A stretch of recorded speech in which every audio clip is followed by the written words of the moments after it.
ഒറ്റ തവണ ഉപയോഗിക്കുമ്പോൾ തന്നെ നല്ല മാറ്റം മുഖത്ത് കാണുന്ന ഒരു ഈസി ഫേസ് പാക്കാണ് കേട്ടോ. വളരെ സിമ്പിളായിട്ട് ഉണ്ടാക്കാം. ഇതിനായിട്ട് ഞാനിവിടെ ഒരു 3/4 സ്പൂണോളം പഞ്ചസാര ഒന്ന് പൊടിച്ചെടുത്തിട്ടുണ്ട്. അതൊരു ബൗളിലേക്ക് ഇട്ട് കൊടുക്കണം. ഇതിലേക്ക് തലേ ദിവസത്തെ കഞ്ഞിവെള്ളമാണ് കേട്ടോ. ഇത് ഞാൻ തല കഴുകുന്നതാണ്, അതിന് വേണ്ടി മാറ്റി വെച്ചിട്ടുള്ളതാണ്. അതൊരു സ്പൂണ് ഈ പഞ്ചസാരയിലേക്ക് ഒഴിച്ചു കൊടുക്കണം. ഇനി നമ്മളിവിടെ എടുത്തിട്ടുള്ളത് 1/2 സ്പൂണോളം റാഗിപ്പൊടിയാണ് കേട്ടോ. റാഗിപ്പൊടി, മുത്താറിപ്പൊടി എന്നൊക്കെ പറയും. ഇത് 3 മാത്രമേ വേണ്ടുള്ളൂ. നന്നായിട്ട് മിക്സ് ചെയ്തെടുക്കണം. നമ്മളിതിൽ തൈരൊന്നും ചേർത്ത് കൊടുക്കുന്നില്ല. ഇത് മുഖത്തിന് നല്ല കളറ് കിട്ടാനൊക്കെ വളരെ നല്ലതാണ് കേട്ടോ. ഇത് ഡെയിലി യൂസ് ചെയ്യാൻ വേണ്ടി പറ്റും.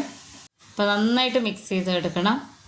ഒന്ന് ചതച്ചെടുക്കുന്നത് നല്ലതാണ് കേട്ടോ പഞ്ചസാര, എന്നാൽ പെട്ടെന്ന് മെൽറ്റായി വരും.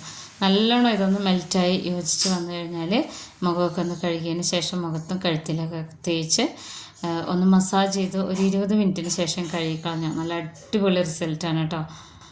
റാഗി പൗഡർ നമ്മളെങ്ങനെ ഫേസിലിട്ട് കഴിഞ്ഞാലും നല്ല റിസൾട്ടാണ്. ഇത് പ്രത്യേകിച്ച് എല്ലാവരും ഉണ്ടാക്കി നോക്കണം. വീഡിയോ ഇഷ്ടപ്പെട്ട ചാനലൊന്ന് സബ്സ്ക്രൈബ് ചെയ്യണേ.